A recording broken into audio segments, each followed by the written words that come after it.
Oh, hey. Yeah, you're seeing right. I'm in Bob on Battlefield. Even jumped through the painting to get here and everything. Look over there. This is a wild Goomba, known as a Karibo in Japan.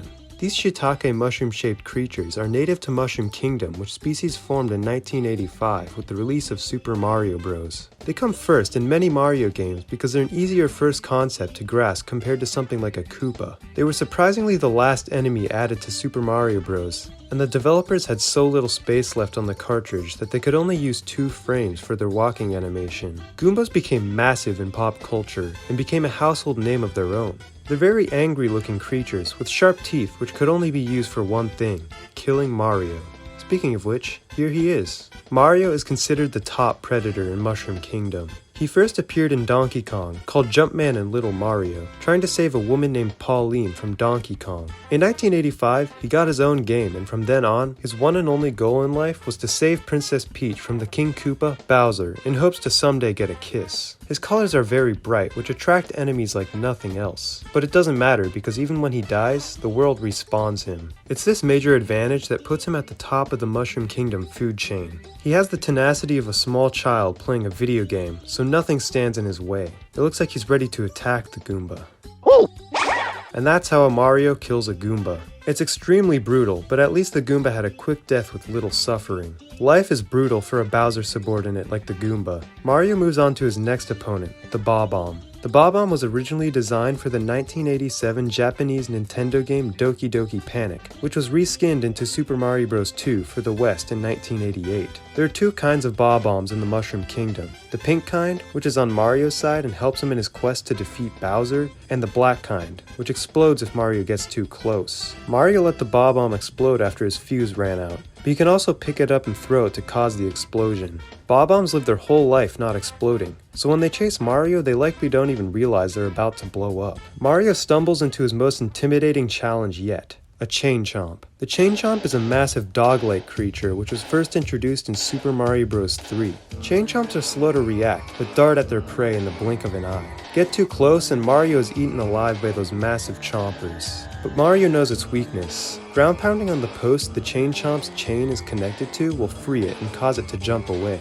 revealing a superstar in its frenzy. Mario works his way up Bob on Battlefield's mound, dodging several rolling metal balls on his way to the top. Bob on Battlefield's grassy terrain and simplicity makes it a good first area for Mario to get a feel of the game. When he gets to the top, Mario encounters King Bob-omb. His non-intimidating mustache is only a way for his enemies to let their guard down before he attacks. But when he grabs Mario, he chucks him as far as he can, sometimes throwing him off the cliff. But luckily for Mario, King Bob-omb turns around very slowly, allowing for Mario to pick him up by his back and throw him to the ground. Doing this 3 times results in his explosion, releasing a superstar. Looks like Mario has made his way over here to Jolly Roger Bay. Jolly Roger Bay is mostly water-filled with the occasional above-water area. Peaceful music plays in the background as Mario explores. A boat rests at the bottom of the bay, although depending on which star Mario is going for, the boat might be floating on the water. On the bottom of a shallower area of water rests a clam containing a Koopa shell within it. The clam opens and closes periodically to attract prey and hopefully get some food. Mario must carefully time entering the clam or else it will clamp down on him, but collecting the shell allows Mario quicker underwater movement for a short time. In the bay wall rests a giant unagi eel. Super Mario 64 was the unagi's first appearance, but it certainly wasn't his last, as it appeared in Super Mario Odyssey and the Super Mario Bros. Movie. Its massive teeth and big stare will scare off any prey with a sense of self-defense. But Mario doesn't care, and despite the unagi being over 10 times his own height, he taunts it. The unagi's anger gets it to leave its hole, and Mario collects the star at the end of its tail. Jolly Roger Bay's peaceful appearance disguises the horror and mystery which live below. I'm in Big Boo's haunt now. Did you see anything behind me? Big Boo's haunt is by far the creepiest stage in the game. The ominous music, empty feeling, darkness, and enemies coupled together can make one feel like they can be attacked at any given moment. The house has boos scattered around. Boos are one of the more iconic Mario enemies, and were first introduced in Super Mario Bros. 3 as Boo Diddleys. Boos are interesting creatures, as when someone faces towards them, they fade out and become unhurtable. Mario can only defeat them using a ground pound or kicking them when they're not facing towards him. This design makes them very easy for Mario to kill, but not quite as simple as the Goomba. In one room of the house is Mr. I. Mr. I is not a very well-known enemy in the Super Mario universe, mostly appearing in Mario spin-offs like Mario Party. His lack of appearances in Mario games only make his appearance in Boo's mansion feel more unsettling, adding a more mysterious feeling to his already menacing stare. He stares at Mario as he moves around the room, firing bubbles at him. Mario defeats Mr. I by quickly running around him until he can't keep up anymore, and he spins until he dies and releases a blue coin. Inside the mansion are some unsuspecting enemies. One is the bookend, which disguises itself as a normal book, but reveals itself as a monster with teeth when a threat is nearby. The other was this dormant appearing piano, which chomps its teeth at creatures that get too close. It also doesn't appear in many other games, but its unique and traumatizing nature has achieved itself a legendary status to Nintendo fans. But most of the distressing nature of Big Boo's haunt doesn't come from its enemies, but from the map. Throughout the map, there are dark drops, dead ends, dark walls and flooring, a slow elevator ride, and a merry-go-round coupled with bizarre music. Everything contributes to an environment which keeps anything on its toes at all times. It's like 120 degrees here. That's 49 degrees for you Celsius people. Lethal Lava Land is the most deadly location in the Mushroom Kingdom. Chance of survival plummets the moment anyone stumbles their way into the searing wasteland that is this location. The creatures living here have evolved over millions of years to be able to withstand the deadly conditions which Mario's kind has only just encountered. This animal, the Sparky, is a fire creature which lives mostly within the lava, and occasionally goes above the lava to move across surfaces. Fire Sparkies are more commonly known as Potaboos throughout the Mario series, and have seemingly appeared in more titles than Mario himself, even appearing in Minecraft, replacing the magma cubes in the Super Mario pack. A Mr. I also lives within Lethal Lava Land, proving it to be a very resilient species with a large range of living conditions in which it can survive. But the species which is the staple of Lethal Lava Land is the bully. Bullies are made of metal, making them very heavy and stubborn to move. Upon spotting an enemy, they charge at it, trying to kill it by knocking it into the lava and causing it to burn alive. They have been very successful in survival, even appearing in an ice stage in the Mushroom Kingdom as an ice bully. Bullies also come in different sizes, with a single, but much larger bully found on a large platform in Lethal Lava Land. Bullies may seem indestructible, but even they have a weakness of their own. A ground pound, punch, or kick provides enough power to knock the bully back before it knocks back Mario. When a bully falls into the lava, the heat is too much for the bully to withstand, causing it to die and release a coin or superstar. Within the volcano is much more dangerous for its environment rather than its creatures, and the region provides little area for Mario to stand on. Mario must collect a star or die to escape the heat of the volcano.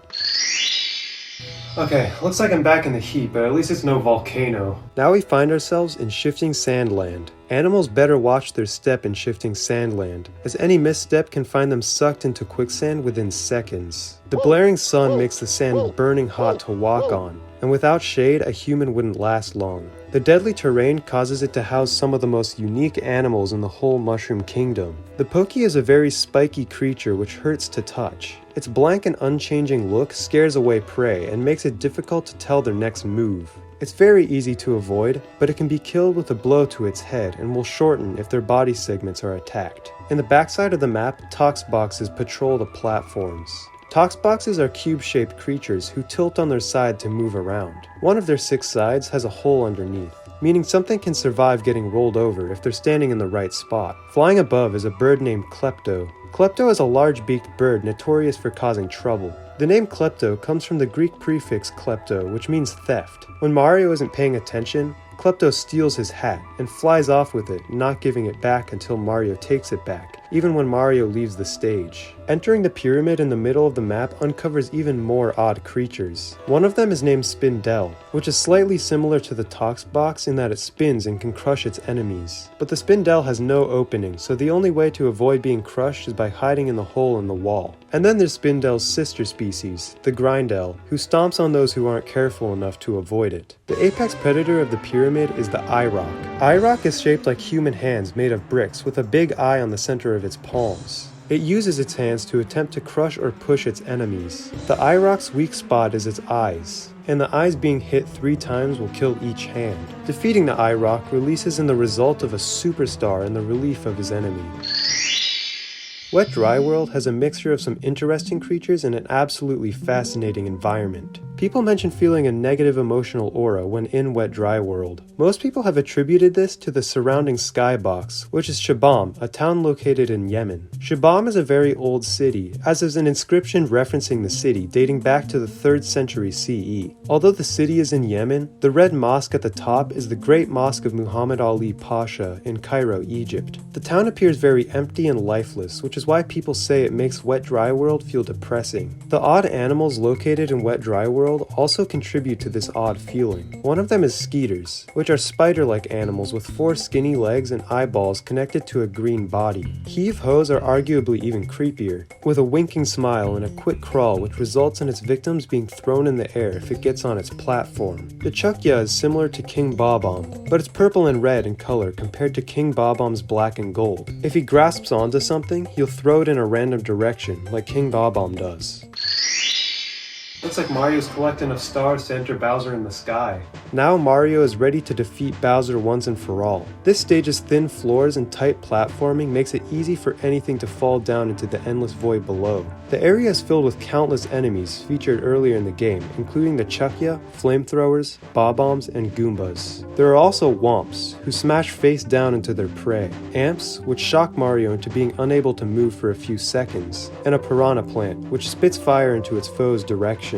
The pipe located at the end of the map transports Mario to Bowser. Bowser is a ruthless beast with a massive spiky shell, 2 horns, sharp claws and teeth, and red eyes. Bowser will let nothing get in his way of getting what he wants. Bowser's attacks are fitting for his fierce appearance. He can spit fire, send shockwaves through the ground which shock and damage Mario if not jumped over, and he can collapse the map he and Mario stand on. Bowser seems indestructible, but even he has his own weakness. Like King Bob-omb, if Mario gets behind Bowser and grabs him, he becomes defenseless. When thrown into the spike orbs at the end of the stage, Bowser explodes and is damaged significantly. After throwing him into the exploding orb for the 3rd time, Bowser is unable to get back up off his back and dies, releasing a superstar as he fades away. Mario collects the star and finally gets what he's always wanted, to save Princess Peach. The reason Mario is such a dominant animal in the Mushroom Kingdom isn't because he has infinite lives, or because he has bright clothes which blind his enemies. It's because he's not afraid to keep doing what's right,